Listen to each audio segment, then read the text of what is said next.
बरसों बाद वो दिन आया था जब रूही ने अपनी माँ से कहा, माँ, क्या अब हम घर लौट सकते हैं? यह सुनकर अवंतिका चौंकी। घर? कौन सा घर रूही, जो हमें कभी स्वीकार नहीं कर सका? यह सुनकर रूही मुस्कुराई और कहा, अब वो घर बदल गया है माँ। जिस घर से तू दर्द लेकर निकली थी, आज वहीं तू सुकून लेकर लौट सकती है। अब तेरे बिना वो घर घर नहीं रहा माँ। कुछ दिन पहले रूही को एक पत्र मिला था। सादे कागज पर सिर्फ कुछ शब्द लिखे थे।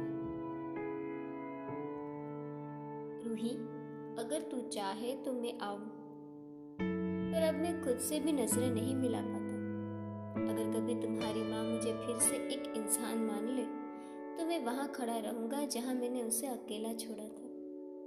अभिनव।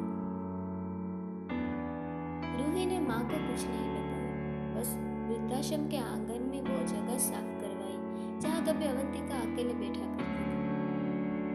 अब वहाँ 2 कुर्सियां लगवाई, एक माँ के लिए, एक उस इंसान के लिए जिसने समय रहते भूल को समझा। फिर एक शाम अभिनव वृद्धाश्रम में, सफेद बाल, झुकी कमर, लेकिन आंखों में उम्मीद। अवंतिका वहीं आंगन में बैठी थी। उसने दूर से आते अभिनव को देखा और एक पल को जैसे वक्त थम गया। अभिनव पास आया, कुछ नहीं कहा, बस सामने घुटनों के बल बैठ गया। अब कोई बहाना नहीं है, अब बस एक सवाल है कि तेरे बिना कोई जिंदगी थी कभी? यह सुनकर अवंतिका की आंखों से आंसू छलक पड़े, लेकिन अब उनमें गुस्सा नहीं, एक थक चुकी हुई ममता का सुकून था। उसने कहा, तू तब नहीं था जब मैं टूटी थी, लेकिन अब अगर तू सच में लौटा है तो मेरी बेटी की वजह से लौटा है। तो अब मेरी शर्त सिर्फ इतनी है कि रूही का हर सपना पूरा हो। अभिनव ने सिर झुका लिया और कहा, अब मैं बाप नहीं बनना चाहता, बस उस बेटी का सहायक बनना चाहता हूँ जिसने मुझे माफ करके फिर से इंसान बनाया। अगले दिन रूही अपने एनजीओ के बाहर खड़ी थी। अभिनव, अवंतिका और उसके दादा दादी उसके पीछे थे। पत्रकारों की भीड़ थी, माइक थे, कैमरे थे। रूही ने माइक थामा और कहा, आज मैं बताना चाहती हूँ, मेरे माँ बाप का पुनर्मिलन किसी बॉलीवुड कहानी जैसा नहीं, बल्कि उस बेटी की सोच का परिणाम है जिसने कभी माँ को टूटा नहीं देखा था और बाप को कभी भुलाया नहीं था। मैं अब अपने माँ बाप को उनके पुराने घर वापस ले जा रही हूँ, लेकिन इस बार वो घर मेरा होगा, जहाँ ना कोई शर्त होगी, ना कोई भेदभाव होगा, बस सम्मान, समानता और सच्चा साथ होगा। कुछ दिन बाद, नया घर, नया जीवन। अवंतिका, अभिनव और रूही अब एक छोटे से मगर सुकून भरे घर में रहते हैं।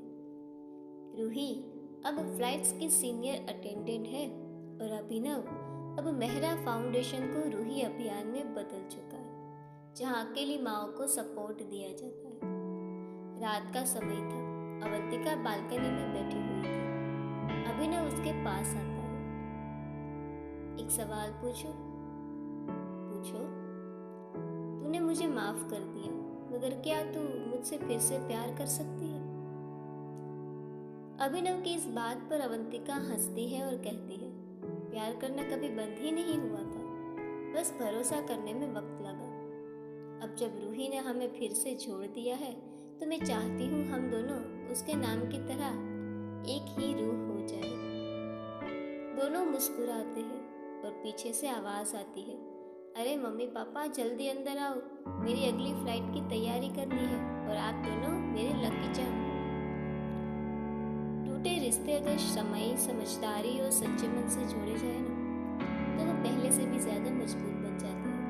और कभी कभी माँ बाप के रिश्तों को जोड़ने के लिए एक बेटी का दिल ही काफी होता है। दोपहर की फ्लाइट थी, दिल्ली से कलकत्ता। रूही उस दिन भी अपनी मुस्कान, सतर्कता और पूरे अनुशासन के साथ ड्यूटी पर थी। फ्लाइट टेक ऑफ कर चुकी थी, यात्री अपनी सीट बेल्ट खोल चुके थे और तभी एक अजनबी ने चुपचाप कॉकपिट की ओर दौड़ लगाई। उसके हाथ में बैग था और मुंह पर मास्क। किसी ने चीख कर कहा, हाय चेक, वो हथियार के साथ है। फ्लाइट में अफरा तफरी मच गई, यात्रियों चिल्लाने लगे, बच्चों की चीखें, डर का माहौल। लेकिन उस तूफान में भी रूही की आंखें स्थिर थी और सांसें संयमित। सुरक्षा व्यवस्था लागू करो, उसने अपनी टीम को इशारा किया। एक सीनियर एयर होस्टेस होते हुए उसने पूरे क्रू को स्थिति संभालने के लिए निर्देश दिए। उसने यात्रियों को शांत किया, बच्चों को एक कोने में इकट्ठा किया और खुद चुपचाप उस हमलावर की ओर बढ़ी। वो जोर से बोली, अब क्या चाहते हैं? यहाँ कोई आपको नुकसान नहीं पहुंचाएगा, कृपया शांत हो जाइए। हमलावर हड़बड़ाया। वो शायद मानसिक तनाव में था। बम जैसा जो बैग था वो असल में नकली निकला और उसमें सिर्फ लोहे के कुछ टुकड़े थे। रूही ने मौका देखकर उसके ऊपर कंबल फेंका और पैसेंजर की मदद से उसे पकड़ लिया। फ्लाइट की इमरजेंसी लैंडिंग करवाई। पुलिस और सिक्योरिटी टीम ने तुरंत ही उसको हिरासत में ले लिया। रूही के समझदारी, साहस और नियंत्रण की सराहना हर ओर होने लगी।